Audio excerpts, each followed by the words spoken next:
السلام عليكم ورحمة الله وبركاته. waxaan rajaynayaa maaragtay in nala maqlaayo. maantay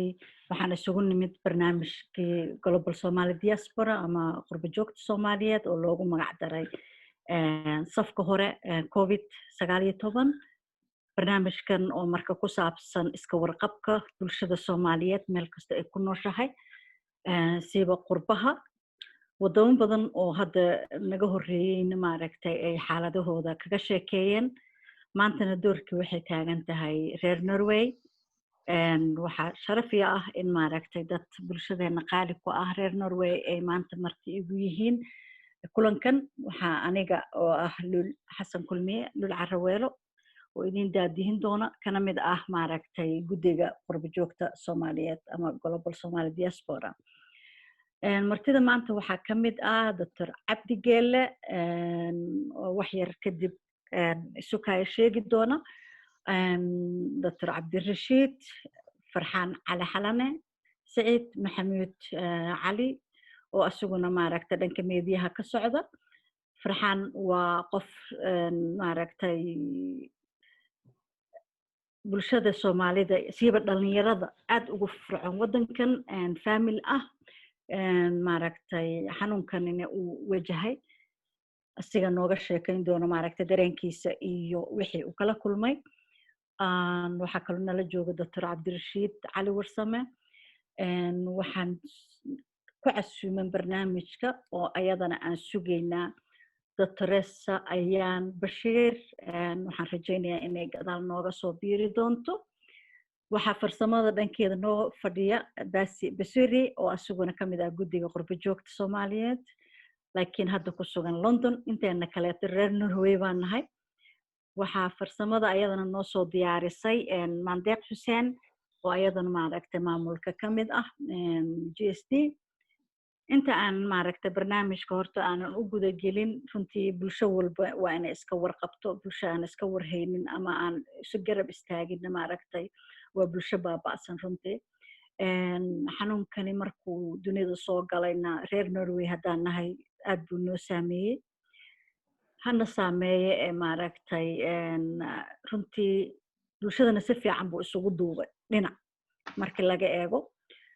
marka inta aanan guda gelin, waxaan rabaa inaan sakano yar siiyo oon idin baro maaragtay ama iskiin baraan martida hadda inta ka joogta. Dr. Cabdirashiid kusoo dhawow. بسم الله الرحمن الرحيم. ومحسن تهي لول sidoo kale baas oo barnaamijka noo xiriirinaya wada Global Somali Diaspora, Suleeqa oo dhinaca connection lafteedu naga xiriirinaysay, iyo asxaabta kale Saciid Geelle, Farxaan iyo ayaanan rajaynaa inay nagu soo biirto. waa salaamantiin dhammaantiin iyo ummadda Soomaaliyeed ee na fiirsanaysa iyo inta fiirsan doontaba. magacaygu waa Cabdirashiid Cali Warsame. waxaan ahay scientist ka howlgala isbitaalka jaamacadda Oslo. تخصصكيga wuxuu la xiriiraa kansarka iyo molecular biology of cancer. waxaan ka shaqeeyaa isbitaalka Radim Hospital. marka sharaf bay tahay inaan ka mid noqdo teamka safka hore ee COVID-19 ee ah kulanka ee abaabushay Global Somali Diaspora. aad baa u mahadsantahay. Farxaan Cali Xalane soo dhawow. بسم الله ودوا لول. بسم الله والصلاة والسلام على رسول الله. waxaan salaamayaa dhammaan madaxda Global Somali Diaspora oo ugu horeyso walaashay Lul oo meeshan runtii igu soo casuumtay, farsamayaqaan Basi, Mandeeq, dhaqaatiirta sharafta badan meeshan igula sugan Dr. Cabdirashiid iyo Dr. Cabdi Geelle iyo sidoo kale walaalkay saaxiibkay Saciid Maxamuud. dhammaantood waan idin salaamayaa. anigoo magacayga waa Farxaan Cali Cabdulla Xalane. waxaan deganahay Loorisku Communa. waxaan ahay health arbeider ama health arbeider shaqaale caafimaad. waxaan ka shaqeeyaa Loorisku Communa. maasha Allah, aad u mahadsantahay Farxaan. waxaan markan ku xijinayaa Saciid Maxamuud Cali oo dhanka meediyaha ka socda. Saciid soo dhawow. السلام عليكم. أرسمي مقصفة ملي مقلة. si fiican aan ku maqalnaa ana kale. وسلام يا لول. bulshaduna ayada noo sheegi doonto wixina maqla. وسلام يا لول. دكتور عبد الرشيد جيلي، دكتور جيلي iyo Farxaan iyo dhammaan walaalaha kale daawanaya. magacaygu waa Saciid Maxamuud Muuse Cali waxaan ahay tiftiraha wargeyska Nurso News oo ah wargeys dalkan ka soo baxo xirfad ahaan waxaan ahay dhaqaalista ama economist ama civil econom munaasabadaha halkan waxaan ku joognaa waxaan u maleynayaa wargeyskaas iyo wariyanimadaas marka waa in salaamaya waana mahadsantihiin wargeyska wariyanimada inaad jaaliyadda ka mid tahay aadna uga warhaysid inta waa ku joogtaa aad baa u mahadsan tahay dr cabdi geele soo dhawow loolu waad mahadsan tahay waa dhowahay waxaan u mahad celinayaa Global Diaspora Forum oo si isxilqaan ah programkan soo abaabulay waxaan kaloo u mahad celinayaa dhammaan asxaabta ka soo qayb gashay saaxiibadeyda halkan jooga waxaan kaloo u mahad celinayaa dhammaan inta halkan naga daawanaysa magacaygu waa Cabdi Geelle waxaan ahay cilmi baare ka tirsan maxadka caafimaadka dadweynaha ee dalka Norway professionally waxaan ahay public health epidemiologist masha Allah aad u mahadsantihiin dhamaantiin waxaan naga maqan Dr. Ayaan Bashiir oo ayaduna ka howlgasho maaragtay isbitaalka weyne jaamacadda Norway waxaan rajaynayaa in maaragtay waqtigu u saamaxo oo nagu soo biirto insha Allah taala waxaan bilaabanaynaa marka barnaamijkeeni waxaan si ku bilaabayaa Dr. Cabdi Geelle maadaama maaragtay adiga maxadka caafimaadka dadweynaha aad ka shaqaysid 10 daqiiqo qaado oo bal maaragtay horta guud noo samee adigoo mahadsan alul waad mahadsan tahay marnaba waxaynu maanta ka hadlaynaa waa pandemic waa cudurkan coronaviruska ee adduunka aadka ugu baahay dadka Soomaaliyeedna si ka duwan sida bulshooyinka kale dalka Norway u saameeyay iyo meelo badan oo waliba ay adduunka kaga nool yihiin sida wadamada kale Scandinavian-ka Finland Denmark iyo Sweden saddexdaba Australia sidoo kale laga soo sheegayo marxalad lamid ah marka la aado Horn of Africa wadankeena iyo Djibouti dhulka ay Soomaalidu ku ay ka degan tahay geeska Afrika aad u saameeyay sidaadaba cudurradan pandemic ah ma aha kan pandemic-kii ugu horreeyay ee ka dilaacay marka waxaa jiray pandemic badan oo kale oo hore u dilaacay wax walba oo adduunkan dadka la soo gudboonaadana waxbaa laga bartaa innagana waxaa mas'uuliyad ina ka saaran tahay pandemic-ku marka uu yimaado in aynu wax ka barano pandemic-ku mid kala imaanaya kanina wuxuu yeelan karaa faysas kala duwan oo marar badan buu soo laaban karaa marka waxaa la rabaa qofka bini'aadanka inuu evolution sameeyo oo waxa la soo gudboonaada uu wax ka barto hadda ka hor qarnigii 14aad waxaa dilaacay pandemic bubonic plague la yiraahdo ay bacterial disease ay keento bacteria la yiraahdo Yersinia pestis waxaa la qiyaasaa in dadkii Yurub markaa ku noolaa 30% ay u dhinteen cudurkaas ugu yaraan dadka u dhintay waxaa lagu qiyaasaa 50 milyan ilaa 120 milyan bubonic plague laftigiisa ayaa wuxuu dilaacay 2010 iyo 2015 wuxuu ka dilaacay Latin America Africa iyo Asia waqtigan iyada ah marka dadka u dhintay qaaradahaas oo dhan u dhintay ma dhammayn 500 qof taas waxay ku tusaysaa pandemic-kii hore ee qarnigii 14aad in wax laga bartay markaan dambana wixii laga bartay lagu xakameeyay cudurkii dunidu hore u socotaa oo bini'aadanku iyo tiknoolajiyada iyo waxoo dhaniba hore u sii soconayaan markasto dunidu ay hore u socoto waxaa yaraanaya barrierka u dhaxeeya bini'aadanka iyo xayawaanada kale inta badanna cudurrada pandemic-ka ahi waa cudurro ka yimaada xayawaanka ka soo gudba oo bini'aadanka u soo gudba marka ay yimaadaan marka oo ay bini'aadanka u soo gudbaan jirka bini'aadankuna cudurkan cudur u yaqaana maaha cudur vaccine loo haya maaha cudur daawo loo hayana maaha waxaa dhacda marka in uu isla markiiba dunida ku faafo markii uu hadda pandemic-kan u yimid isla markiiba wuxuu bilaabay inuu faafo waxaa qaadata marka in cudurka wax laga qabtaa marka hore cudurku maadaama pandemic markaa yimid aan loo hayn ama epidemic ha ahaado aan loo hayn wax daawo iyo vaccine ah waxa bini'aadanka ama dowlad waliba ama dadkuba ay aaminaan waa cudurkaas transmission cycle-kiisa in la jabiyo oo cudurka la ilaaliyo inuusan qof ka gudbin oo qof kale gudbin taasi marka waxay ku xiran tahay indicators badan oo epidemiological ah in laga barto cudurka oo laga ogaado waxaa ka mid ah horta cudurka maxaa keena waa la ogaaday waxaa keena coronavirus waxaa ku xigta cudurka mode of transmissionka cudurka sidee la isugu gudbiyaa taa marka la ogaado waxaa la raadiyaa yaa gudbiyo cudurka ma waxaa gudbiyo qof calaamadihii leh mise qof aan calaamad lahayn taa marka la ogaado haddana waxaa u baahan in la ogaado intee ayaa u dhaxaysa incubation periodka intee u dhaxaysa qofka marka uu cudurku ku dhaco ilaa marka uu cudurka gudbin karo indicatorskaas oo dhan marka lasoo ururiyo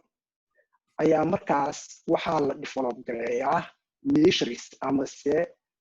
qaabkii loo xakameyn lahaa cudurka in marka measureskaas cudurka lagu xakameynayo uu taabagal noqdo oo uu fulo waxa ay ku xiran tahay laba arrimood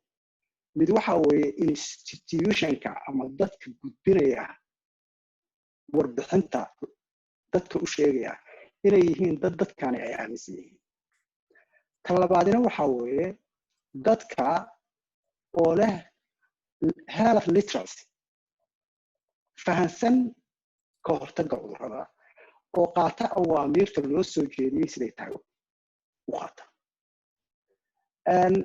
waxaa dhacday cudurkani markii uu soo galay waddanka Norway kiiskii ugu horreeyay la ogaaday waxa ahayd mar cudurka indicatorskii aan ka hadlay oo dhan la og yahay oo dawladdu ay u diyaarsan tahay markaas inay measureskii dadka u sheegto waxaa la sameeyey mediaha institute-kan aan ka shaqeeya Folk Health Institute hay'adaha caafimaadka waddanka oo dhan waxay bilaabeen in dadka la siiyo warbixinta okay waxaynu ku noolahay marka waddan dadku ay aaminsan yihiin systemkuna uu dadka daacad u yahay oo uu u sheego warka jira ee xaqiiqada ah markay saas ahayd dadkii waddanka deganaa oo systemka aaminsanaa isla markiiba waxay qaadeen tallaabooyinkii la faray inagu wayfkii u horreeyey ayuu cudurkaani dadka Soomaalida ah si xun u saameeyey waxaadna ka garanaysaa wiigii ugu horreeyey ee dadka u badan ee Soomaalida la soo sheegay wuxuu ahaa wayfkii ugu horreeyey ee cudurka marka dadkeenu waxyaabo badan baa la isla dhexmaray si wanaagsan bay uga jawaabeen laakiin qofka bini'aadanka dadka heroinka isku dura oo drugska qaata qofka aaminsan justify gareeya heroinkan uu qaadanayo ee yiraahda aniga problem baa haysta problemkayga ayaa heroinku ila qaybsadaa oo justify gareeya waxaan uu samaynayo in uu ka tanaasulo oo uu drugga ka dhex baxaa way adag tahay qofka laakiin dhaha okay baxar baan ku jiraa heroinkani dhibaato uga haya waan joojinayaa isla markiiba uu ka dhex baxaya haddii marka inagu aynu justify garayno niraahno cudurku Soomaalida sababtu u haleelay waxay ahayd taksiyaan wadnaa basas baan wadnaa tareenaan cayrinaa oo aynu justify garayno inaynu cudurka ka dhex baxnaa way adkaan lahay haddaynu laakiin aqbalno oo niraahno cudurku waa ina saameeyey waa in aynu inagu isku tashanaa oo tallaabo qaadnaa cudurku isla markiiba wuu ka dhex baxaya waan u mahad celinayaa dadka Soomaaliyeed way isku tashadeen dhammaan way u istaageen cudurkiina wuu ina ka istaagay waqti hore ayaa u dambeysay waqti la soo sheego qof Soomaali ah ama tiro Soomaali ah oo dadka cudurku ku dhacay haddaba cudurku markii hore wuxuu riboodkii hadda u dambeeyey wuxuu ku dhacay 500 ku dhow oo Soomaali ah dadka boolishka ah oo ina ka badan laba jibaar wuxuu kaga dhacay 9 qof halkaa waxaad ka garan kartaa dadka Soomaalida ah inaan bilaash meedu uga hadlaynin ee ay ahayd bulsho cudurku si xad dhaaf u saameeyay waxaynu ku badnayn oo kale dadka isbitaalka la dhigay taas laakiin baaritaan baa lagu samaynayaa oo cilmi baarisyo badan baa ka soo socda qaarna hadda ayba socdaan marka waxa innaga hadda muhiimka inoo ahi waxa weeye cudurkaani waxaa la saadaalinayaa inuu sida hadda muuqato oo wadamada Spain oo kale aad ka aragtaan Mareykanka ka muuqata inuu yeelan doono inta vaccine ama daawo loo helayo inuu yeelan doono waves kala duwan ama se uu soo noqon doono hadda dalkeena Norway wiigii 30aad ee ahaa hadda 2 wiig ka hor horta wadanka markii la furay 15 July baa wadanka la furay ilaa iyo maalintii wadanka la furay ilaa iyo maanta cudurku soo siyaadiyay laakiin si tartiib ah oo wali degan oo la xakameyn karo soo siyaadiyay wiigii hadda labaad ee la soo dhaafay 94 qof ayaa cudurku ku dhacay wiigii 30aad laakiin 196 qof buu ku dhacay oo ah wiigii la soo dhaafay waad ogtihiin oo hadda dhalinyaro xaflad ku dhigatay halkaan in cudurku ay aad u faafiyeen oo ilaa Bergen ay ku faafiyeen oo ilaa hadeer magaaladan Oslo 300 dad ka badan ay quarantine ay ku jiraan waxaa la doonayaa marka inaynu wax ka baranno kii hore ee inaga ku dhacay wayfku u horeeyay inaynu wax ka baranno oo hadda markaad garoon tagto waa lagu salaamayaa xabadka la iskelinayaa dhaqankeennii hore uu bilownay si cudurku uu meesha ku dhamaaday oo kale in aynu wixii aynu ka barannay kii hore in aynu hadeer isticmaalno oo aynu iska ilaalino salaanta meeshariskii siday ahaayeen inaynu u gudano si wave labaad uusan inoo qabsan waana idin salaamaya masha Allah aad iyo aad baad u mahadsan tahay Dr. Cabdi Geelle warunta horta waxyaalo badan waa taabatay oo maaragtay u baahan in si fiican loola socdo waa soo noqon doonaa insha Allah taala waxaan noogu xigi doona Dr. Cabdirashiid Cali Warsame Dr. Ayaan baa ku xigtay laakiin maadaama wali naga maqantaa insha Allah Allah nabad keeno Dr. Cabdirashiid ku soo dhawow بسم الله الرحمن الرحيم السلام عليكم ورحمة الله وبركاته مركل أيان السلام يا دقيقة دار هاي الصلبة بارو قيبين دونا قيبتك وضحان وحير كغتابان دونا أهرنتا صومالي دا نوروي يحانونكا كوفيد سغالي تمسيدا وأسامي يسيدا أي متقانا وغهر تغير يتلابوين كلا قاضي وقيب كميدا لو وداغين كوميونيتيغا قودحان ودكا كنور نحي qaybta labaadna waxaan isku dayaa inaan wax yar kaga taabto ratooyinka laga leeyahay daawada la sugayo samaynteeda vaccine-ka ama talaalka oo aad moodid in lagu rajo weyn yahay laakiin haddana wax waqti qaadanaya process qaadanaya marka aan u soo noqono Soomaalida Norway dabcan inteenan wayna ka wada warhaynaa hirarkii ugu horeeyay ee xanuunka markuu wadanka soo galay waxaan ka mid ahayn dadkii uu ku habsaday waliba kuwii ugu badnaa dhowrig markii uu socday waxaa la ogaaday in Soomaalidu tiro ahaan ay ka badan tahay dadka uu ku dhacay marka loo eego dadka aan ku dhalanin Norway ee ajnabiga ah ee wadanka degan marka loo barbar dhigo sabab badan ayaa la xiriiriyaa oo qaar ka mid ah Dr. Cabdi Geelle sheegay waxaa ka mid ah in dadka shaqada ama xirfadda ay hayaan waxaa ka mid ah dhaqankeena iyo isdhexgalka iyo taxadar la'aanta iyo inaka oo meelo go'an u badnayn waxyaabahaas oo dhan ka mid bay ahaayeen runtii waxaan arrintaas kala kulanay bulshada Norway aan la noolnahay gaar ahaan meediyaha ama warbaahinta in aan ka helno dhaleecayn iyo mataqaanaa sawir qaldan laga bixiyo Soomaalida in ay tahay dad aad ugu badan xanuunkaasi iyadoo awal culaysayaashan kale aan wadanay nasiib wanaag community-gu way isu taagtay hadday noqon lahayd warbaahinta xirfadlayaasha caafimaadka dadka maxaa la yiraahdaa wax qora social media-ha dhalinyarada aad baana mataqaana arrintii loo xakameeyay meel fiican ayayna maraysaa waxaan si gaar ugu mahad celinayaa Farxaan Xalane oo ka mid ahaa dadkii uu ku dhacay isaga familkiisa oo si furan oo daacadnimo ah dadka ula wadaagay xanuunkan iyo sida uu yahay waayo dadka qaarkood waxaa jirta waxyaabo stigma baa jirtay ama mataqaana in meel qofka xanuunku ku dhaco mataqaana laga baqaayo xanuunka sida uu yahay in dadku waana wax wanaagsan weeyaan runtii dad badan baa ka qayb qaatay meediyaha Soomaalida oo runtii waxyaabaha faniga waxaa ka mid ah in luqado kala duwan la isticmaalayo haddii noqon lahayd af soomaaliga norwejiyaanka waxyaabihii faniga waxaa ka mid ah gabar journalist ahayd oo mataqaanaa Somali accent Norwegian ku hadlaysay haddana inkastoo aan ereyaasha la fahmin ma fariinta way gudbitay dadka way gaartay taas waxay keentay in xanuunka Soomaalidu la xakameeyo meel fiican mataqaanaa si wanaagsan looga hortago bishii June bartamaheedii waxaa jira report uu ka sameeyay TV-ga qaranka Norway NRK Soomaalida iyo xanuunka guud ahaan nasiib darro waxa ah in boqolkiiba 8 in ka badan dadka isbitaalka u galay ay Soomaali ahaayeen xanuunka marka wadanka oo dhan la fiiriyo 184 qof marka 1804 qof ayaa markaa la riskariyay in isbitaalka xanuunka loo dhigay 90 kamid ah Soomaali ahaa waxaase nasiib wanaaga in la yiri Soomaalidu xanuunka way ka hortagtay wayna la tacaashay ilaa haddana ma jirto cid xanuunka hadda mataqaana isbitaalka ula jirta Soomaalida markaas dadka dhintay way aad uma badna marka loo eego tirada uu ku dhacay laba sababood baan qabaa inay tahay mid waxa weeyaan dadka Soomaalida inta joogta oo ah dad dhalinyaro u badan oo xanuunka ku dhacay inkastoo number badan ku dhacay haddana dad dhalinyaro bay hayeen oo iska celin karaya xanuunka tan labaad nasiib wanaag waxaan joognaa wadan caafimaadkiisu wanaagsan yahay oo dadkii xanuunka ku dhacayna la keergareeyay ama ha noqoto kuwa isbitaalka la dhigay ama kuwa kala talooyinka fiican la siiyay ay in badan oo kamid ah ay ka badbaadeen macnaha marka 91 qof oo Soomaali ama waagaas bishii June isbitaalka la dhigay in ku dhow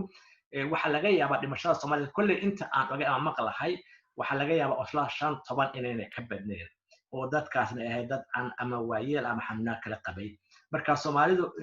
ma runta la yiraahdo si fiican bay ula tacaashay xanuunka ka hortaga mataqaanaa cid kasta oo ka qayb qaadatayna way mahadsan tahay markay noqoto xanuunka COVID-19 iyo xaalkiisa guud inta la og yahay de waxa keena viruska loo yaqaano mataqaanaa coronavirus mataqaanaa wuxuu la bahayaa saddex xanuun oo kale oo mid la yiraahdo waxa la yiraahdaa SARS-CoV baa keena midna waxaa keena SARS maxaa la yiraahdaa MERS-CoV iyo kan hadda oo keeno SARS-CoV-2 uu keeno viruska la yiraahdo waxay isaga mid yihiin in xanuunka virus isku dhow uu keeno laakiin waxay ku kala duwan yihiin labada kaleba way ka dhimasho badan yihiin xanuunkan laakiin kan waxa uu kaga duwan yahay in xanuunka fiditaankiisu uu sahlan yahay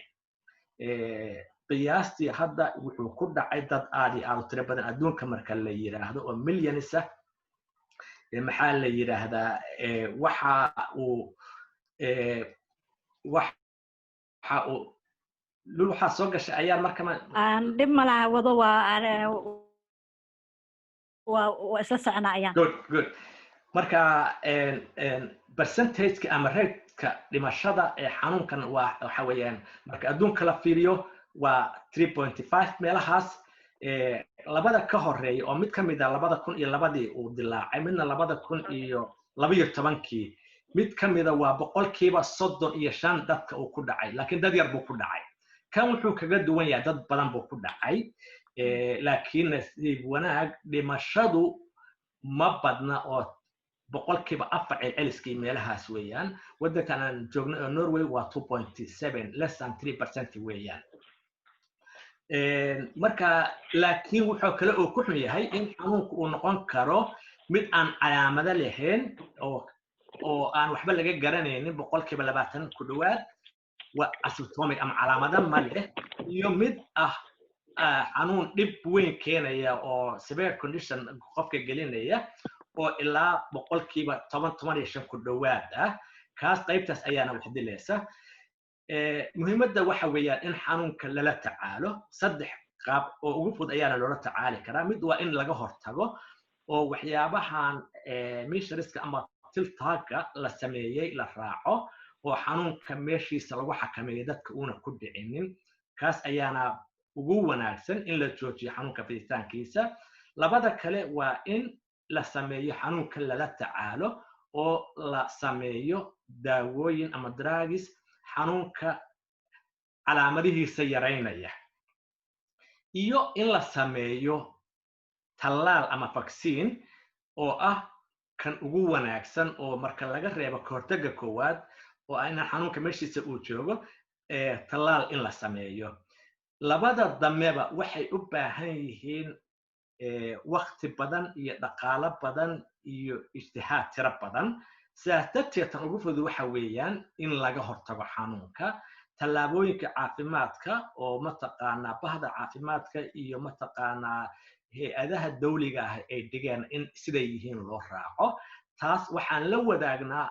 mas-uuliyad dheeraadana ay naga saaran tahay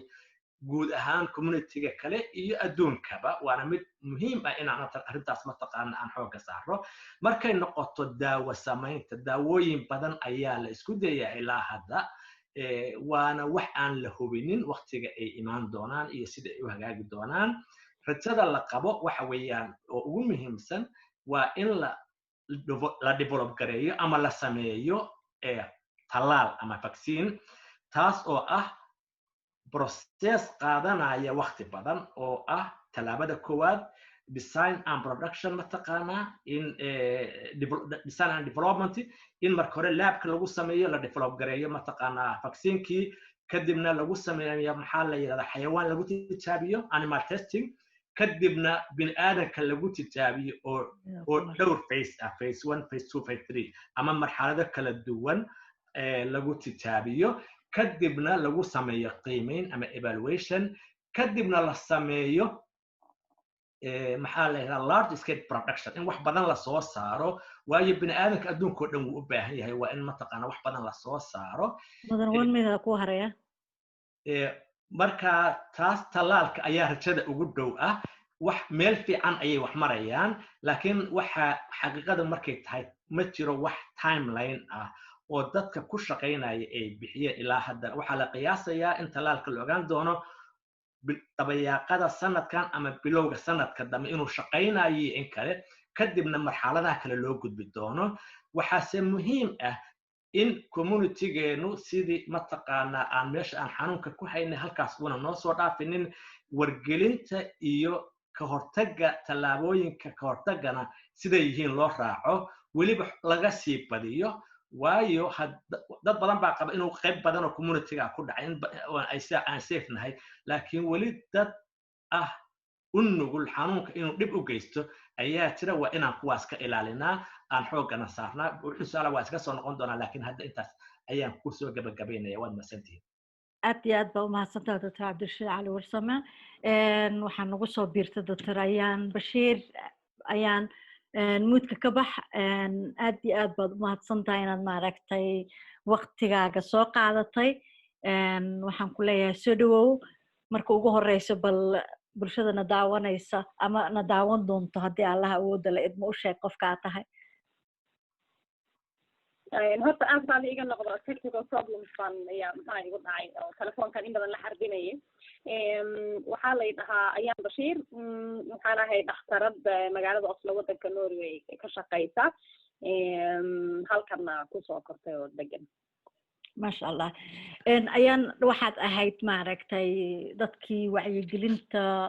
iyadoo lagu wada jiro haddana qayb weyn ka ahaa maadaama isbitaalkina aad ka shaqaynaysay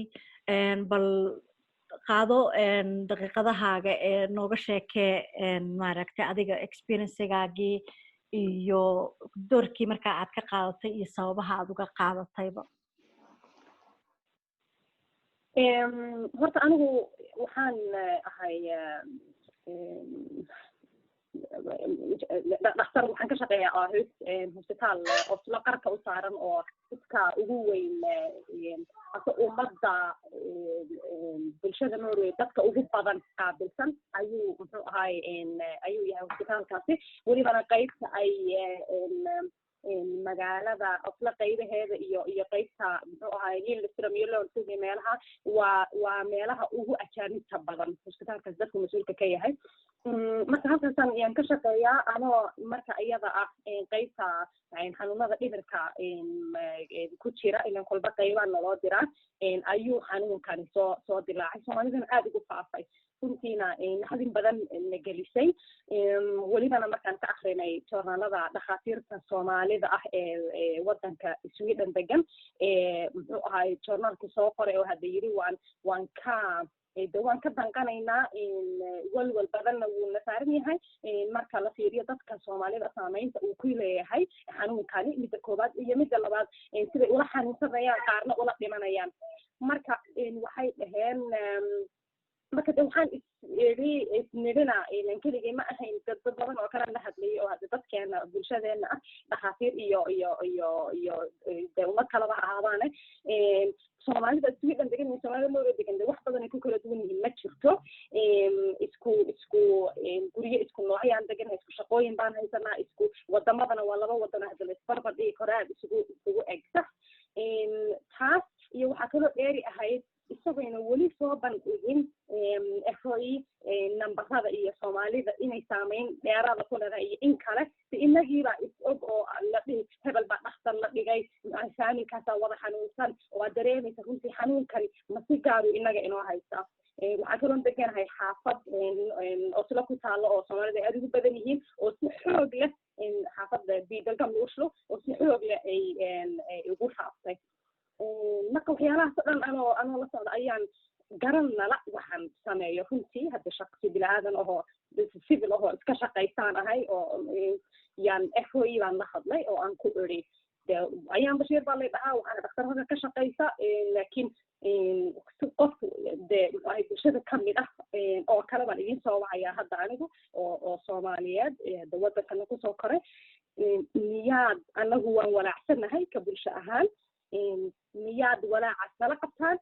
maxaad ka qabtaan ama maxaad hadda ka sheegi kartaan waxay dhaheen analysis ma aanan samaynin laakiin waan kugu raacsanahay way jirtaa inkastoo naan dhihi karin soomaalida si dheeraad u saameynaysaa laakiin hawshiina garo marka waxaan aad ugu faraxsanahay horta YouTube yar oo aan aniga gabadh ahay shaybaada Soomaaliyeed abaa jirto oo hadda eraya ka sheegnay coronada intayna waxaan bilaabanin laakiin dad badan way gaadhay ma jirin marka waxaan ugu faraxsanahay sida Soomaalida intii gacanta isu qabsatay dumar iyo rag da walba muxuu ahay ay dadka ka shaqeeya media dadka ka shaqeeya ay caafimaadka nooc walba si xoog leh journalistayaasha politikana siyaasiyiinta hadda si xoog leh sidii gacmaha si wada qabsadeen qof walba iyo bulshadiisa wuxuu qaban kara oo uu u sameeyay dadka masaajidka xataa culimada WhatsApp groupya la sameeyay muxuu ahay videoyada la sameeyay iyadoo weli dawladda nala soo gaarin wax dhaqaale wax runtii qof walba xoogiisa isagoo muxuu ahay u shaqeynaya ayuu runtii xoog saaray sideebaan bulshadan aan bal informationka u gaarsiinaa way markii dambena waynagii aragnay nambarada marka lasoo bandhigay inay absolute soomaalida ugu badan tahay dadka ay saameynayso dad badanna ay lana dhinteen aadna ula xanuunsadeen maasha allah waa wax horta xaqiiq ah aad baa u mahadsan tahay su-aalana waan isula soo noqon doonaa laakiin weli dad baan hadlin waxaan haddeertaan kusoo dhaweyn doonaa farxaan cali xalane farxaan siduu noo sheegay baa calashaan asiga xanuunkani dadkii uu saameeyey ayuu ka mid ahaa farxaan soo dhawow waa dhawahay luul aada u mahadsan tahay waxaan aad ugu faraxsanahay runtii programkan maanta aad qabateen wejigiisu kada COVID-19 luuley runtii aniga iyo familkaba cudurkan fakti koowaadba uu nagu dhacay horaantii bishii March cudurkan markaan calaamadihiisa isku arkay anigu waxaan ka shaqeeyaa meel dadka xawaa diamantiga lagu haayo nasiib wanaag marka cudurkaas uu dhacay shaqada 2 isbuuc aan fasax ka ahay anoo fasax 2 isbuuc ku jira oo ugu dhacay marka waan dareensanaa inaan goobta shaqada aan ka keenin laakiin shakiyo badan oo qabay magaalada ma handle tour oo Sweden u aadaya markaan calaamadaha isku arkay waxaan la xiriiray haddana waxaan ahay dadka fara groupa ku jiro dadka asmada qaba cudurka asmada neefta ayaan qabay waxaan la xiriiray dhakhtarkaygii inaan neef qabo waan ogaay carruurteyda qaar inay neef qabaan wuu ogaay isla markiiba wuxuu ii gudbiyey lorisku comuna ama lilstrom comuna oo aan hoos tagno oo markaas loogu talagalay meel laga furay dadka covid-19 ka qaba in laga baaro oo special ah isla markiiba waxaa ii timid laba kalkaalisooyin oo cudurkii naga baaray markiiba positive aan noqonay cudurka markaan natiijada layga helay 3 maalmood waan aamusnay waxaan ka fikirayay runtii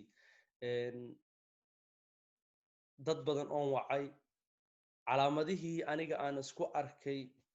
ay sheegayaan haddana karantiil kuma jira bulshadii dhex joogaan waxaan go'aan ku gaaray farxaan inta ka badan ma aamusnaa kartid in ka badan 20,000 followers Facebook leedahay dadka wax badan gaarsii kartaa waliba anoo aad walwal uga qaba dadka Soomaaliya localka ah oo Soomaaliya jooga oo runtii aan systemka aad u ixtiraamin oo aan maba dhageystaanba systemka ama wacyigelinta ka imaanaysa wacyiga dawladda wasaaradda caafimaadka oo kale aad runtii uma ixtiraamaan aadna uma dhageystaan mana aaminsanaba khatarta cudurkan oo leeyahay bilowgii dadka Soomaalida ma aaminsanayn marka waxaan maadaama shaqaale caafimaadna aan ahay waxaan farxan waa inaan mas'uuliyadaada qaadataa oo dadkan aad u gaarsiisaa khatarta cudurkan oo leeyahay aad uga digtaa isla markaasna dadku markuu calaamadaha isku arko ay iskarantiilaan qof walba naftiisa oo mas'uuliyad ka qaada waxaan aan garab igu siiyay warbaahinta Nuursom oo saaxiibkii Saciid igala joogo runtii oo inaan gudbiyo message-kaas gacan weyn asaguna igu siiyay sheyga ugu weyn oo runtii aan dhihi karo maanta farxan wax badan aan qabatay oo aan ku faani karo waxa waaye in 100,000 oo Soomaali ah ay videogii inta daawadeen isla markaasna ay isku dayeen qof walba mas'uuliyad inuu meeshiisa ka qaado waxaan kaloo mahad celinayaa dhaqaatiirta halkan igula sugan oo bulshada Norway runtii wax weyn ku anfacay maadaama ay in badan warbaahinta ayaguna ay la hadleen khatarta cudurkana maaragtay aad uga digeen waxaan aad ugu faraxsanahay dadka Soomaaliyeed ee Norway ku nool cudurka si safmar runtii markii hore noo soo ritay haddana sida ay isla markiiba qaladkooda ay u qaateen oo uga fal celiyeen oo aan u xakameynay oo si wada jir aan uga wada shaqeynay inuu cudurkan uusan maaragtay aan san ku joojin karna aan ku joojino ilaahay mahadiis way noo suurta gashay cudurkii runtii inuu oo hakado ama oo yaraado aniga ka farxan ahaan waxa aad walwal iigu hayay caruurtayda oo asma qabay laakiin ilaahay xamdigiis caruurtu marka loo eego aniga iyo maamada aad inooga awood badnaayeen oo soo anaga noo soo ritay runtii uma soo ridan taxanuunka badan waxa waaye 22 maalmood oo familkii wada xanuunsan yahay oo tukaan aad ka soo adeega karin oo family uu soo booqo karin ehel ay soo booqo karin caawinaad aad heli karin runtii maalmo xanuun badan inagu ahayd maxaa yeelay qof nagama fiyoobeen oo qof awooday ama awood u lahaay ama loo ogolaa inuu tukaanka tago cunto soo adeego ma jirin nasiib wanaag lorisku kumuno aan deganahay Soomaalida degan aad bay runtii noo caawiyeen intii noo soo adeegaanay banaanka noo soo dhigayeen asan irida ka qaadanayna adeeganaga taasna waan uga mahad celinayaa anoo fursadan ka faa'iideysanaya Soomaalida ku nool komunahan lorisku aan deganahay waxaan kaloo mahad celinayaa gabadha xaaskayga ah oo runtii aniga aad iga awood badneed markuu cudurku nagu dhacay oo aad u saldhigan isma isa dhiibin aad inay runtii famil ahaan ay noo caawisay waana u mahad celinaa waxaan kaloo u mahad celinayaa bulshadii Soomaaliyeed oo runtii dunida meel kasta joogaan noo soo duceeyay aad ugu mahad celinaa ducada Ilaahay noo aqbalay Ilaahay cudurka noo fududeeyay ugu muhiimsanaysa waxay ahayd in casharo badan ka barana cudurkan Soomaalida hadda diyaar ay u tahay inay cudurkan ka hortagto maadaama hadda aad moodo inaan yara soo iloobeynaba inuu wali khatarta cudurka ay jirto wali inaan si baraarujinta sii wadno waa ku taageersanahay dhaqaatiirta oo weli laga sii hadlo cudurkan inaan la isdhigan oo cudurka uu hadda laga yaabo inuu soo laba kacleeyaba oo hadda khatartiisa isbuucyadan ay soo mar labaad ay soo laabanayso in maaragtay aan sidii aan dagaalka aan ugu jirnay aan meeshiisa dagaalka ka sii wadno aanan isdhiganan maaragtay aan ku boorinayaa bulshada aad iyo aad aan mahadsantii Luuley iyo Global Somali Diaspora ما شاء الله أثبت ما هتصنتها فرحان ووحي السؤال وأصول لابن دونا وحن هدر تانا كسود وين يا سعيد محمود سعيد سدو waad mahadsantahay luul waan salaamaya doctor ayaana gadaan nooga soo biirtay iyo dad kalena daawanaya mar kale mahad celinayaa GSD ama Global Somali Diaspora barnaamijkan mar hore ku fakarayo ahaa in la aruuriyo khibradii iyo xogihii laga dhaxlay shaqadii hadda laga qabtay corona waxaan ugu faraxsanahay in inta hadda qadkooda jirto oo farxaan doctor cabdi iyo ayaan iyo doctor cabdishiid inta aan isla shaqeynay intii corona lagu jiray ka warbaahin ahaan horta xanuunkan sida ay hore looga dhawaajiyay wax loo diyaar garoobay meehen wax hore loo arkayna meehen dowlad ahaan iyo caafimaad ahaan iyo bulsho ahaanna adduunka oo dhan wax loo diyaar garaysnaa meehen wax miino hal mar soo dhaco ahaa diyaar garow badan aan laga hormarin aqoon badan aan loo lahayn Norway si fudud buu kusoo gaaray marka loo fiiriyo wadamada kale ee caalamka doctor cabdishiid iyo doctor cabdi geela ba ka dhawaajiyay in si fudud xanuunka wadanka kusoo galay oo ku faafay bulshadeennii aan ka dhalanay Soomaalida ahaana dadkaas wadanka ku nool bay ka mid yihiin shaqooyinka kuwada riska bay ka shaqeeyaan intooda badan hasheeshe markii aad u fiirsido anaga noogu faafay waxyaabo badan anaga farta nagu soo godayaa jiray oo anaga bannaankana Kenya tilmaamayay marka ka warbaahinana ahaan anaga roolkeenu marka hore waxaan isku dayeynay wuxuu ahaa horta wixii xaqiiqo ah oo xanuun ku saabsan tirada dadka uu ku dhacay inta qof oo dhimatay waxa dawladda ka soo baxo amara oo Soomaaliya dadkii loo soo gudbiyo si marka bulshada ay la socdaan I think roolkeenu waxa intaasaan ku dadaalaynay markii hore laakiin markii dambe oo aan aragnay in tiradii Soomaalida ay kordhayso sida ayana ka dhawaajisay anaga laftirkeena wuxuu walwal aadana galay markii aan aragnay Sweden dhakhaatiirta Soomaalida markay dhaheen 15 qof oo Stockholm xanuunku dhintay 6 baa ka Soomaali ahaa almost 40% ku dhow percentage aad u badana markaas laftirkeena walwal baa nagalay maxaa ku xigi doono yani wadnahan farta ku haynay dareen baan qabnay in Norway taas kale ka dhici doonto dareenkii anagoo qabno waxaan malaynaa bishii Maarso dhamaadkeeda 30keedii waxaan la soo xiriiray taliyaha booliska Oslo taliska booliska Oslo gaar ahaan qaybtan qaabilsan ka hortagga oo aad walwalsan ayagana waxaa la soo xiriiray dhakhtarka qaabilsan ka hortagga xanuunada oo bideelka ay doctor ayaan ka dhawaajisay oo bideel gamla Oslo oo bideelka xafadan Soomaalida ajaanibtu u badan tahay wuxuu naga codsaday inaan fariin gudbino maadaama dadkii Soomaalida ay xanuunkii aad ugu soo daadanayaan dadka isbitaalka loo dhigay ayagu u badan yihiin dadka xanuunka tir ahaan loo fiirin ayagu ku badan yihiin markaan tala isku celcelinna waxaan ku dhahnay adigu la hadal intaan anagu u sheegi lahayn adigu ka tali ahaan waxaan ku facilitate gareyn karaa inaan dadkii u bandhigno fariintaada laakiin anaga intaan sheegi lahayn waxa ka culus kana xoog badan markaad adigu la hadashid markaasaan u malaynayaa baraarugga Soomaalida Norway aan u leeyahay markaasay soo bilaabeen xanuunka super noogu dhex faafayo awalna way jirtay dareenkaas laakiin caddayntii ugu horeysay weli markaa lama helin nasiib darre ma dhihi karmsin nasiib wanaag labaduba dhowr maalin kadib waxaa ayagana soo baxay tirkoobkii ugu horeeyay hay'addan uu doctor cabdi geela ka shaqeeyo oo FOE-da ka soo baxay oo sheegaysa in 201 qof oo Soomaali ah xanuunku uu ku dhacay Soomaaliduna ay ahaayeen 24% ajaanibtu xanuun ku dhacay ama dadka wadanka ku dhilan ee xanuun ku dhacay tiradaasoo markii tir ahaan la fiiriyo yar laakiin percentage ahaan marka inta wadanka ka nahay la fiiriyo aad u badan markiiba waxaa abuurmay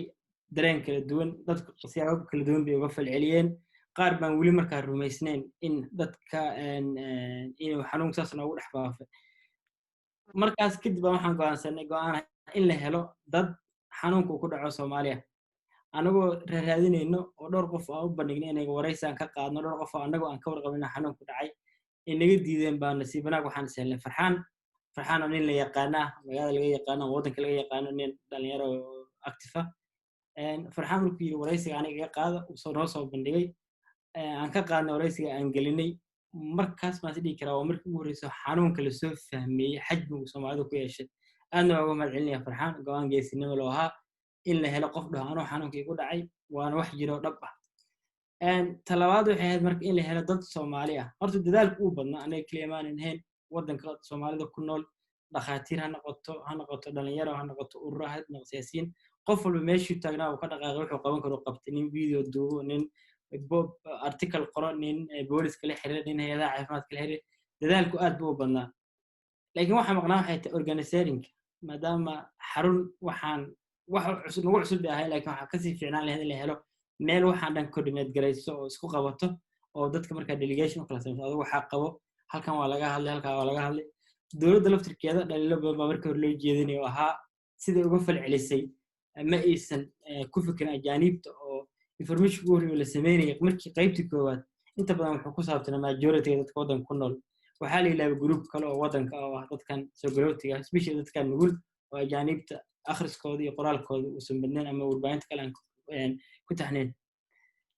markii uu soo baxay tirada xanuunku ku dhacay Soomaaliya dadka Soomaalida falcelinta ka muujiyeen mid qurux badan ma ahayn dad badan baa waxay sameeyeen aggressive ah in annagana loo dileeyahay waa been oo la nabsanaya xanuunkan uguma dhaco maxaana loo sheegayaa maxaana loo daba socdaa waan dareemi karaa markaad Norway ku nooshahay warbaahinta is wax fiican ka qorin inta badan marka haddana xanuun waddanka dhan ku dhacay adiga lagu gaar yeelo dareen baad qaadaysaa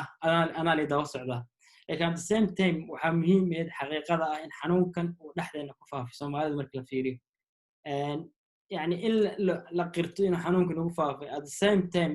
درين كان أما ego أما درين كان قب كان نقول جراح سومالي سحنون كله وش شيء لا ولا سيم بالانس لا سمعين ميديا أنا أدينه وأكيد طب ضدك حقوق رئيسي هذا حتى مرة قارفة درك هذا مجال هذا وكله ضدك قارفة يكستجين وحلو ولا محل هذا كورنا وقرتين عذر بنقول عبين بنقرتين يعني ضدك يعني سيستم كسم والدولة ده كسرنا ده يكون قبان هيركي اللي مجالسنا aduu isku soo duub shaqo fiican baa la qabtay laakiin muhiimadu waxay tahay labada waxaad ugu muhiimsan aan ka baranay xanuunkan wuxuu ahaa dayaca dadkeena markii wax cusub yimaadaan qaabkan uga falcelino maahan qaab habaysan inkastoo dad badan oo shaqaynaya ay jiraan maasha Allah dhakhaatiira laakiin haddana qaab oo ma ahayn isla socdo oo la coordinate garaynayo dadaal badan baa la sameeyay laakiin dadaalkaas una anfacay wax badan baan ka qabanay oo xanuunkii bilihii ugu dambeeyay ما حسست مركي ودن بي اي سو قران قف Soomaaliya oo xanuunkii laga helay ajaanibta markii hore anaga ugu korin hadda anaga ugu heysayno gurbiye markii hore naga dambeeyay anaga soo hormaray Pakistan iyo Iraaqiyiinta caqabad baan hal ku soo googeenay waxay tahay mistaaqiyada waxa la dhaho trivial headka dadkeena Soomaalida ay ku qabaan systemka ama hay'adaha caafimaadku meeshii la rabay ma gaarsiisno daas ay anaga mar walba muhiim noogu ahayd in la helo dad Soomaali ah oo xanuunkina ka warbixin karo aqoonta caafimaad leh warbixintana Soomaali ku gudbin karo way dadka la hadlay waa Soomaali wali Soomaalida dadka yarka waddan ku koray ama ku dhashay ama aqoonta leh maahan dadkeeni waa weynaa oo u baahan in si fiican wax loogu jilciyo si fiican loogu bandhigo wali qof ay ka rumeynayaan war ka qaadanayaan aad waxaan u mahadcelinayaa ka tagay Dr. Cali imaamka masaajidka Tawfiiq oo nin la yaqaan oo caan dadka xanuun ku dhacay ah oo asaguna la soo xiriyo yiri aniga iga duuba markaas ka wuxuu isbitaalku gurigu jiifay ma soo bixi karin laakiin cod buu noo soo diray waa codkeygii geliya marka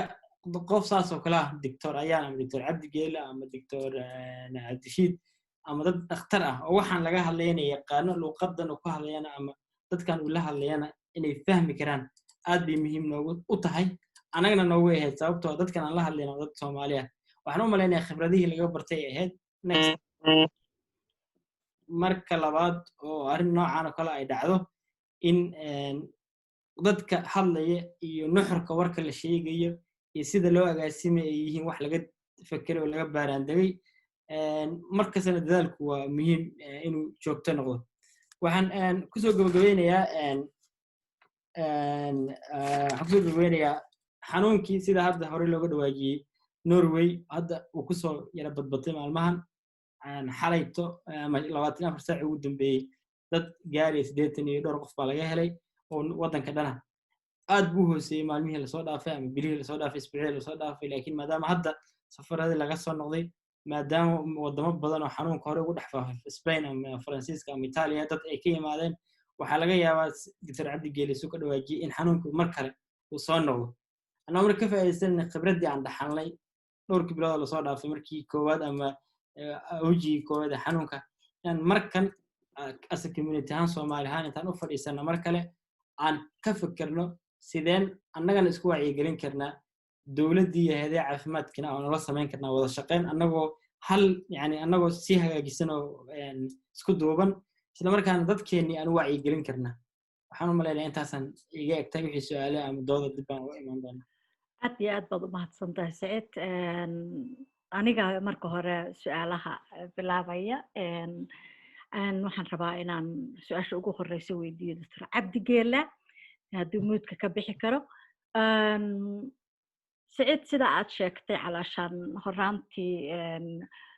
iyo weliba dad baa maaragta dood badan ka qaba oo le Soomaalida si gaar ah loo ataagaya ama Soomaalida si gaar ah loo beegsanaya cudurka maxaa anaga noogula sheegaya ama maxaa dadka noogala dhex saaray oo tira ahaan banaanka noola soo dhigay Dr. Cabdi Geele maadaama aad ka shaqaysay hay'adda maaragtay fayadhowr caafimaadka bulshada dadweynaha waxaad ka mid ahayd maaragta baarayaashii markaa ku taliyey in jinsiyadda la eego sababtu maxay ahayd maxaad uga dan lahaydeen markaaseeto lul waad mahadsantahay su'aashaasi waa su'aal muhiim ah mana aha markii u horreysay ee la weydiiyey markii la soo saaray warbixintii u horreysay ee lagu fiiriyey cudurkaani sida uu u saameeyey bulshooyinka kala duwan ee dalka degan arrinkaasi wuxuu keenay sida saaxiibadeedii iga horreeyey oo dhan ay sheegeen macnaha kacdoon Soomaalida dhinaceeda ah oo ah waana la usreeynaya waa horta waxaanu nahay bulsho miiriyuhu si fiican uu marar badan u stigmatize gareeyey oo uu ka sheegay warar badan oo negative ah oo qaarkood ay ahaayeen warar aan jirin taasi waxay keentay bulshadii inay noqoto bulsho u aragta in miiriyuhu uu mar walba cusriyeynayo waxaa jira dadka bilaadanka ah bulsho waliba waxay dadkeeda u sheegtaa positive sidekeeda waxa ay ku wanaagsan tahay si ilmahoodu ay ugu koraan dareen wanaagsan oo ah waxaad ka timid dad wanaagsan bulshadeenna marka haddii aynu soo qaadano wax ka negatifeka inaga inoo ah oo aynu ilmaheenna u sheegno ilmaheennu wuxuu ku korayaa dareen xun taas marka iyo waa in aynu kala saarno marka ay tahay dhibaato cudur oo bulshadeenna haysata dhibaatada cudurku uma baahna inaynu nidhaahno waa laynu cusreeyey ama saana layna yeelay waxay u baahan tahay in aynu fiirino maxaynu ka qaban karnaa arrinkan waana tii dadka Soomaalida ay u istaageen oo ay ku kaceen daytadan marka anigu waxaan ka shaqeeyaa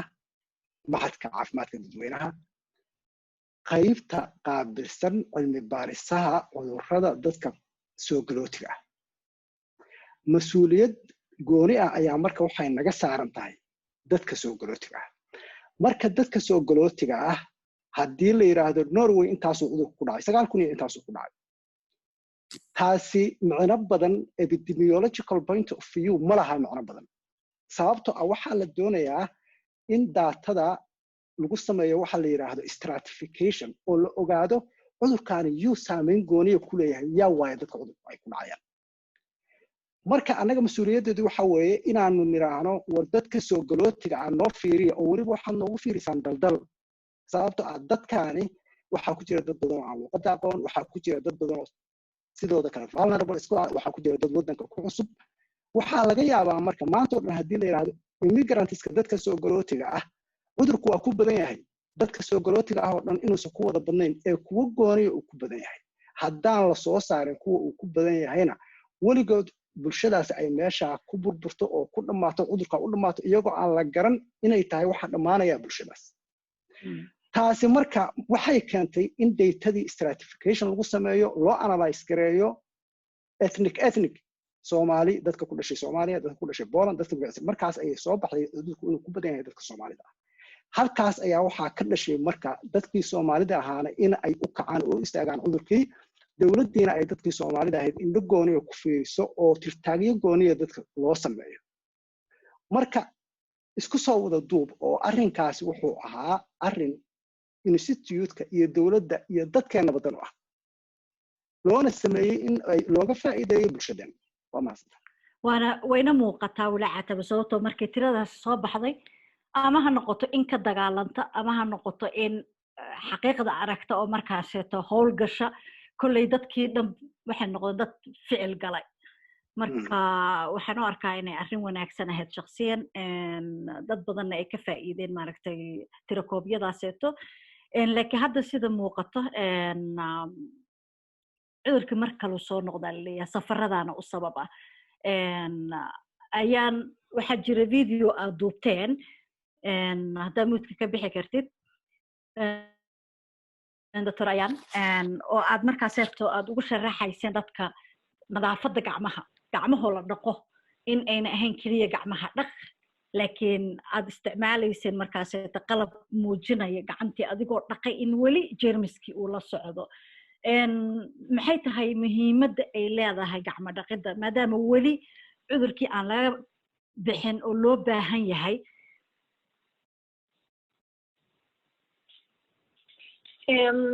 horta videoga aan samaynay waxay ahayd mid aan iska wada shaqaynay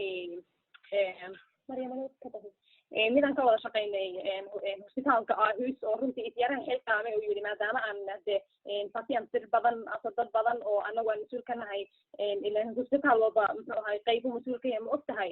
dad badan oo hadda ajaanib aan nagu xiran bal aan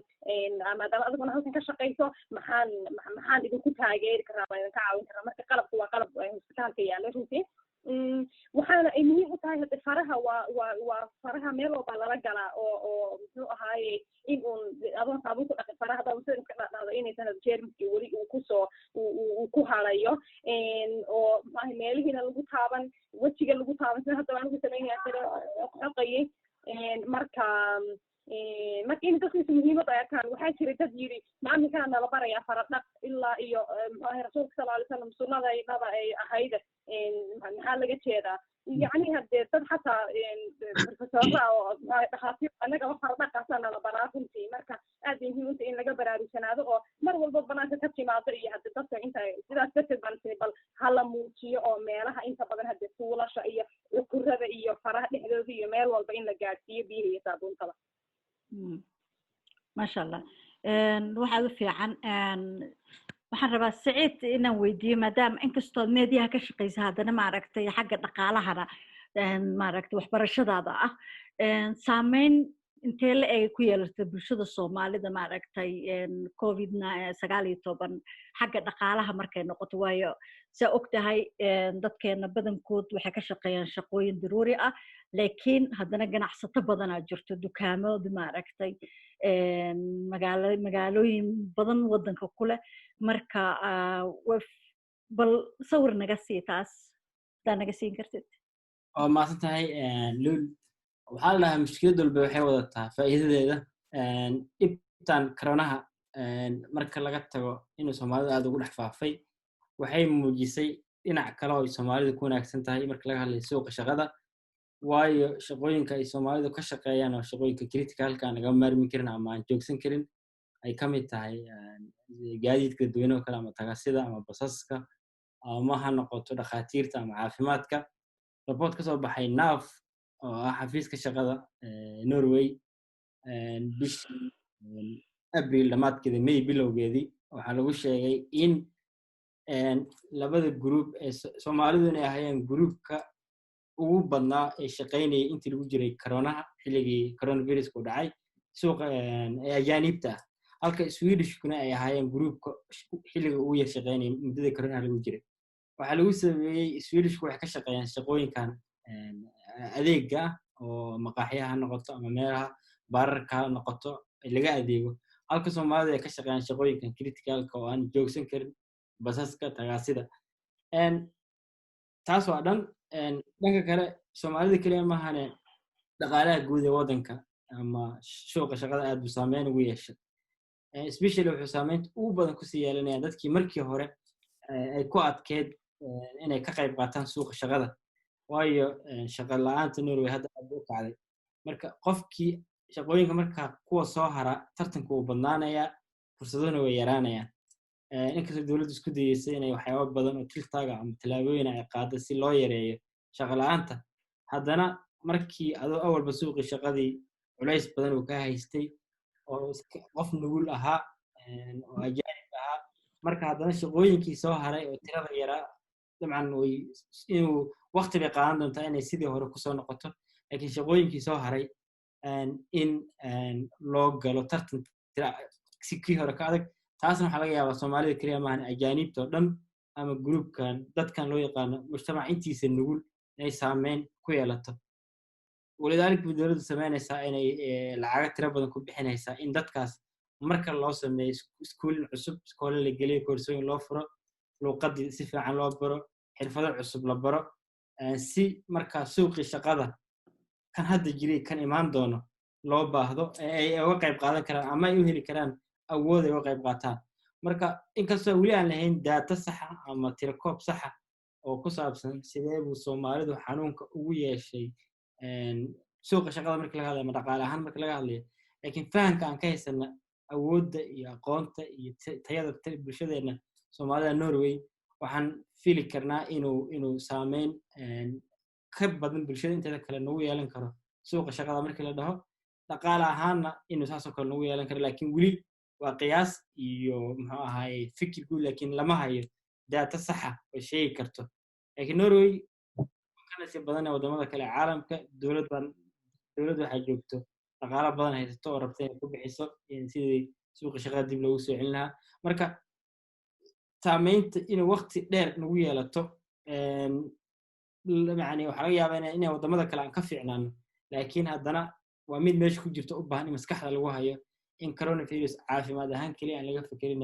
bulsho ahaan laga fikiro dhaqan ahaan laga fikiro shaqo ahaan laga fikiro dhaqaale ahaan ما شاء الله waxaad fiican Dr. Cabdirashiid waxaan rabaa in aan ku weydiiyo waayo dhibaatada hadartaaneed waxa soo celinaya cudurkii waxa waaye gooshka la isu geeshay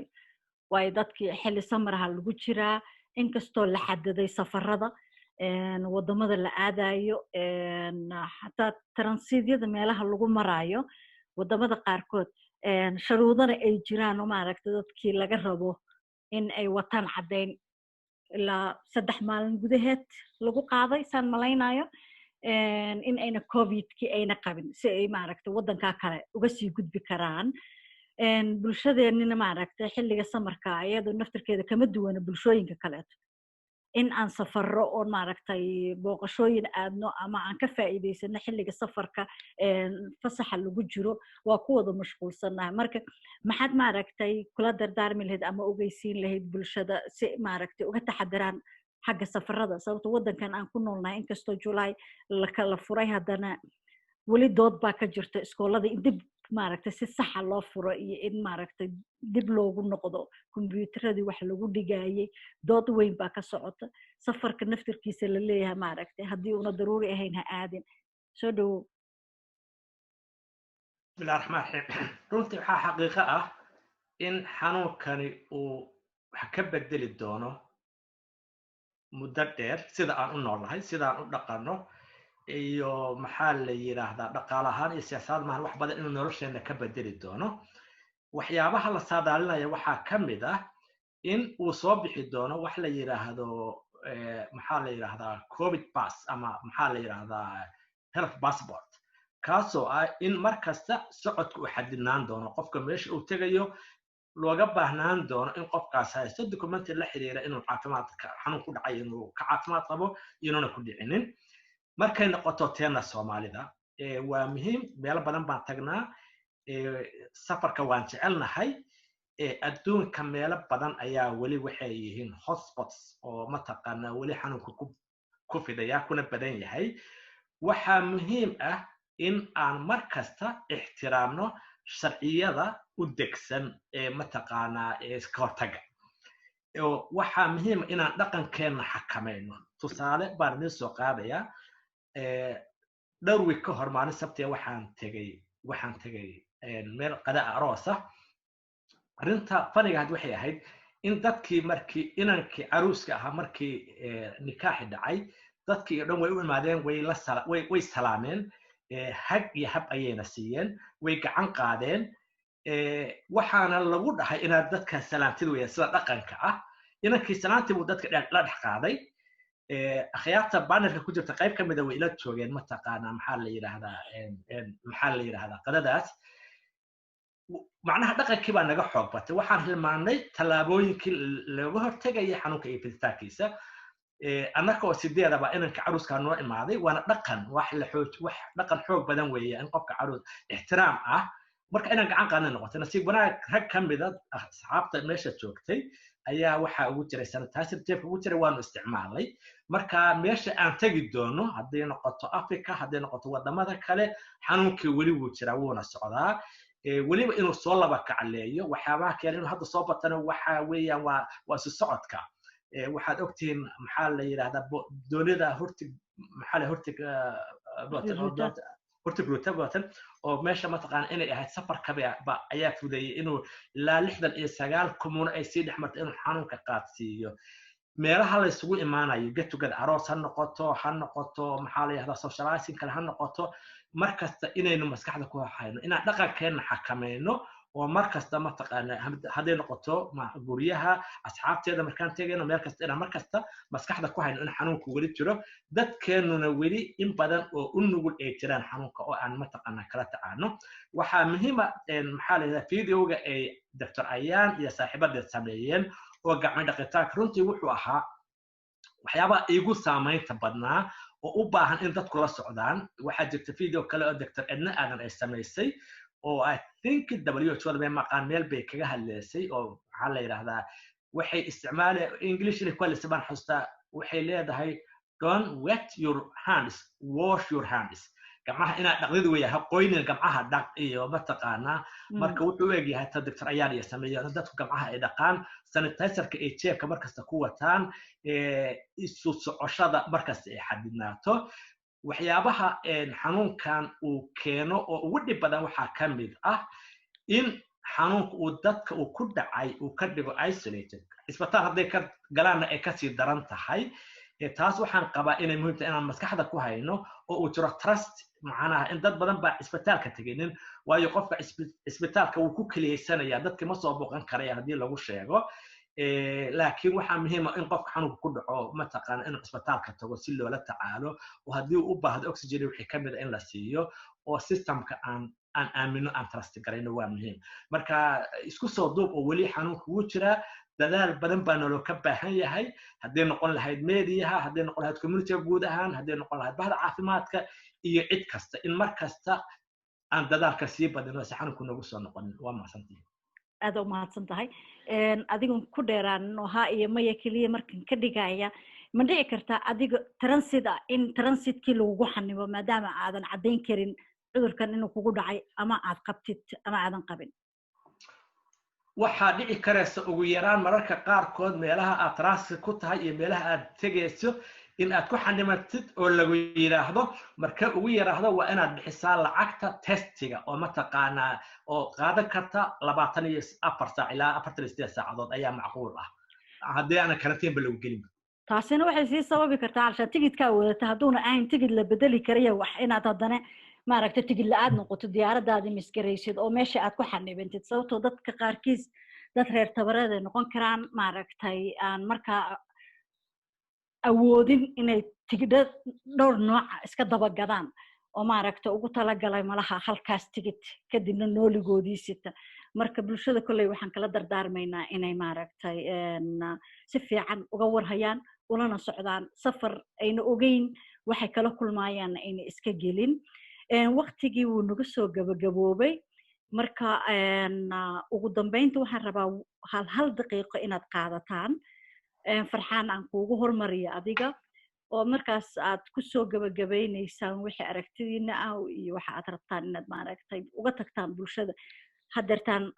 idin daawanaysa ama kuwa idin daawan doona sababtoo ah videogan wuxuu geli doonaa youtube-ka facebooka GST-na wuu ku jiri doonaa oo maasan tahay aylul waxaan runtii kelmadda ugu dambeyn leeyahay waxa waaye dadka Soomaaliyeed inay aad u fajignaadaan isla markaasna ay mar kasta u nuglaadaan digniinaha ka imaanaya systemka oo ay la socdaan akhbaaraadka la xiriira COVID-19 isla markaasna awaamirta saxda ah oo dadweynaha la farayo ee siday tahay runtii u qaataan si khatarta cudurkan loo yareeyo. aad baa u mahadsantahay Saciid.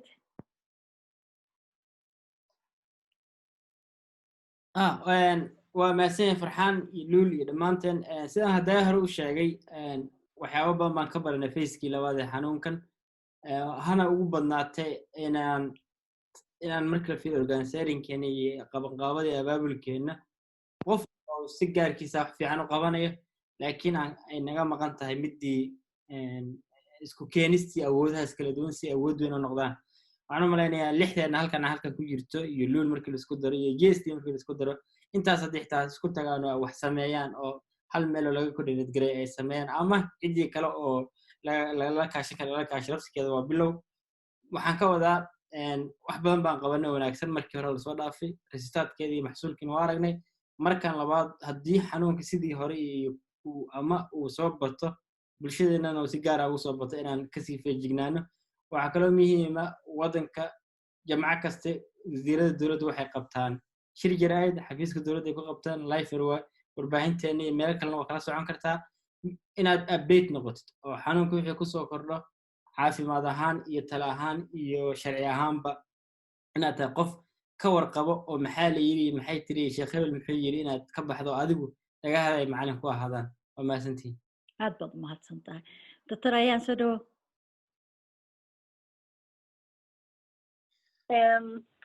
waxaan dhihi lahaa cilmiga dadka inay siduu muxuu ahay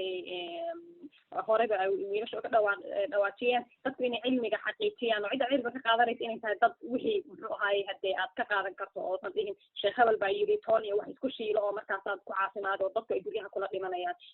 midda labaad in hosbitaalada la tago dadka qaarkood baa ka yara heshakiima aksoor maxaa la dhihin la kala haddee sidii la rabay inaan Soomaalida dib masalan la cusuriyeeyo kala waxaas waxba kama jiro kolley waddanka Norway cid walba si xaq laba loola dhaqmi oo muxuu ahay oo isku ay wada siman yihiin. midda kalena waxaan aad baan ugu faraxsanahay hadda global Somali diaspora inay sidan isugu keenayso waayo isku wadamada aan hadda wada joogno isku inteena badan isku dhibaatooyin baa ina haysta isku muxuu ahay shaqooyin baa inta badan haysta marka inaan inagii gacmaha intaan isku qabsano cid anigu waan jeclaan lahaa runtii cid dhahda intaan la isku ururo adiga amarka lagu siinaya waa inaad sidaas samayso oo dad intaan ordo wixii aan qabto marka in la kala dambeeyo bal cid organizing intaan samayno waxaan u malayn wax aad u badan inaan samayn kari lahay laakiin aad baan ugu faraxsanahay runtii ummadda Soomaaliyeed guud ahaan mutacalimiin iyo cid kaleba sida ay gacmaha isku qabsadeen wax isu gaarsiin marka inaan runtii taas aan ku faraxsanaano. aad iyo aad baad u mahadsantahay Dr. Cabdi Geele soo dhawo. waxaan kusoo gabagabeynayaa cudurkii ma dhammaan waxaa ina kusoo socda waqtigii qaboobaha oo October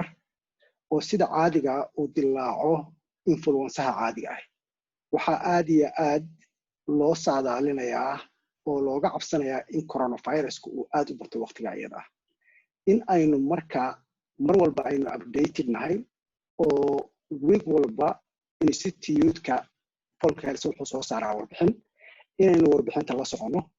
awaamirta dowladda ay soo jeedinayso inaynu la socono siday tahayna aynu u qaadano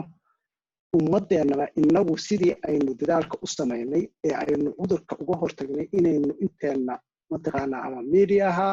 dhalinyarada activistiyaasha aqoon-yahanka dhammaan in aynu sidii u taagnaano oo aynu bulshadeena u wacyigelino si cudurkaasi uusan mar dambe inuu kusoo noqon sababta waxaanu nahay dad nugul cudurkan dad u dulqaadan kara ama ka bixi kara ma nihin marka inaynu dadaalka halkaa kasii wadno cudurkana iska ilaalino awaamirtana sidee tahay u qaadano. waa mahadsantihin.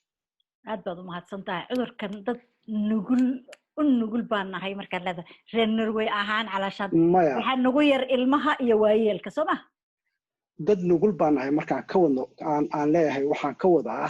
waxaynu u badannahay oo inteena badan dad aan mataqaanaa waddanka ku cusub aan luuqadda aqoon marka taasaa waxaa ina ka dhigaysaa dad cudurka nugul laakiin dadkeenu waa dad dhalinyaro ah okay ma aha aad isku dhex gala waya dr cabdirashiid sado runtii waa la dul maray waxyaabihii muhiimka ahaa waxaas xaqiiqo ah oo u baahan in mar kale lagu celiyo in xanuunka uu weli joogo markaa foojignaan dheeraada naloo ka baahan yahay soomaalida haddaynu nahno waynu socod badan nahay oo meelo badan 4 qaaradood adduunka iyo waddan aynaan joogin ma jirto